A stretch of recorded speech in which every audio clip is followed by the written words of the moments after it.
Everyone, this is Dana Huggins, Wesleyan's Lower School math teacher, and I wanted to give you some information about our new Math Matters Lower School Math Facts program. You probably received some information on this on parent night, but wanted to give you a little more detail about what you will see coming home over the next few weeks. So at Wesleyan, we have always focused on math facts. That is not changing. The only change that we are making is making this consistent across the grade levels. So what you're seeing in second grade is going to look very similar to what you see in third grade and in fourth grade. You will see your child come home with this black math folder. It should come home every single day. It is going to contain everything that is related to assessments, tracking, and practice. In addition, you can see the progression of skills we will be working on throughout the year. If your child is progressing quickly and they want to go on to the next skill, then by all means, they are more than welcome to do that. But please pay attention and make sure your child is looking at this black folder every single day and doing some kind of work in this folder. So in talking about the first component, which is assessments, we are going to be starting this week, today actually, your child is going to be given a practice assessment. They're going to be given 100 problems in approximately 4 minutes to answer as many problems as they can. We call this a practice assessment because it's not graded. The teacher is not recording this in the grade book and considering it in their final end of trimester grade.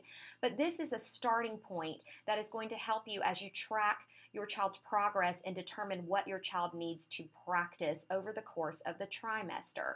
What we're going to be looking for is growth each week, and your child is going to be tracking their growth, looking at their assessments, and seeing what they personally need to practice. Your child may need to practice adding 8, whereas another child may need to practice adding 9. And we want this practice to be purposeful and intentional, and we want your children to really take ownership of what they need to learn. We also don't want them wasting their time by practicing 1 plus 1 and 3 plus 4 if that's what they know. And this assessment is there to help your child see which ones they really know well and which ones they need to focus on during their practice time each day. So today will be the first assessment, and then you will see that coming home along with the other components that I'll explain to you in the next slide.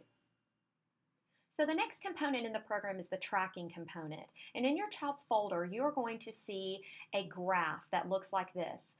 Each week when your student receives their practice assessment back, either the day that they take it on Friday or perhaps on Monday, depending on their math teacher's management of this program, they're going to take their score and they're going to graph it right here each week. And based on their starting point, we want to see an overall trend towards growth. And the students are going to know that you might see a dip from one week to the other, but the overall growth should be an upward trend towards a goal of a minimum of 80 out of the 100 problems in the 4 minutes. We want them to use this to help them study. Perhaps they want to jump up another 5 for the week. Perhaps they want to learn 10 more facts for the week. But what is it going to take based on their starting point to reach that 80 by the end of the trimester? So this important part, along with the assessment, is going to help plan their studying and their practice for the rest of the trimester and from week to week. And I'll explain that portion on the next slide. So the next component, and probably the most important part of this program, is the practice part of this program. Your student will have in their folder this daily practice log where they will track how they practice. And I want to go over why this is important and what your child needs to be doing on a daily basis. First of all, students will have practice time at school, but must practice at home to achieve success. Your child's teacher will be introducing strategy. Your child will have chances to practice facts on a daily basis based on those strategies, but your child's practice time may need to be spent on facts that another child does not need to do, and vice versa. So you really need to practice at home in order to achieve the goal of mastery by the end of the trimester. We want students practicing a minimum of 4 days a week. We do not care which days those are. They may be all weekdays, they may be some weekends, but 4 days a week. And please do not allow your child to do all 4 days in one and sign off. We really want them only spending 5 to 10 minutes every day practicing facts. 2 of these days must be paper and pencil practice. For your convenience, we are giving every child enough pages to do 2 pages a week in their folder. So they may choose to do those, or they may choose to print out a particular strategy that they want to work on, and I will give you some websites where you can do that. However you'd like to do that. They're going to record their practice in this weekly log. I want them only studying what they don't know. Please don't waste time on what they do. And then at the end, they will turn in, you will sign it on the last day of the week, and they will turn in their paper and pencil practice and have their log checked off by their teacher. There's also a portion here where it lists a strategy. This may or may not have something written in it. If your teacher is just letting students practice any strategy they choose, it might be blank. If there is a strategy they're working on in class, like multiplying by 4, that might be listed. Or your child may choose to look at their assessment and pick, say, 5 facts that they got wrong or missed every time and put those in their strategy to help them remember what they need to study. I've included a little key down here if they want to use the key to write down how they practice, but I do want them to write down how they practice.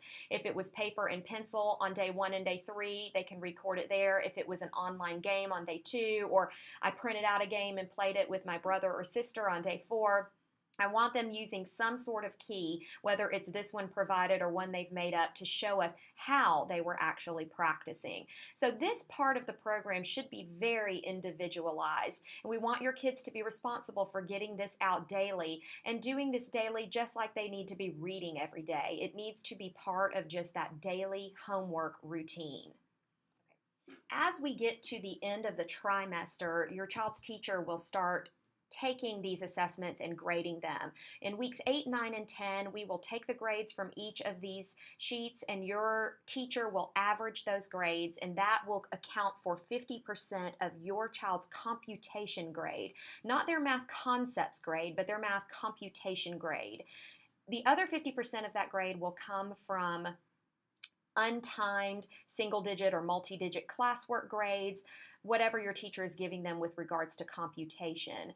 In 3rd and 4th grade, that will mean a numeric grade. In 2nd grade, this will be counted as 50% of what goes into consideration for them to get an O, an M, an N, or a P in their subject for computation. So a last little bit of information for you. Just please remember that we, for your convenience, have provided your student a packet of mixed practice that will come home in their math folder or math binder, depending on which grade level they are in. They may use these for those 2 days a week that we want them to practice paper and pencil, or if they have a specific strategy, I've provided you these websites that you may go to print free practice drills. They are very customizable. You can pick a strategy on math-drills that you'd like to practice. Worksheet Works allows you to customize completely how you want to practice, but they are all printable if you would rather do those instead of what we've provided, or if your child wants to practice paper and pencil every day and you need more. These are both great options. Remember to use their previous assessments to help you determine what your child needs to study, and don't waste time on things they don't need to study. And just remember, if your child can learn 5 to 10 facts a week, your child is going to master those facts by the end of the trimester. So it really doesn't take much to be successful. And last but not least, if you have any questions or you need a little inspiration on ways to get your child interested and help them practice their facts, feel free to reach out to your child's math teacher or directly to me. I've listed my email here for you, and I wish you happy fact practicing.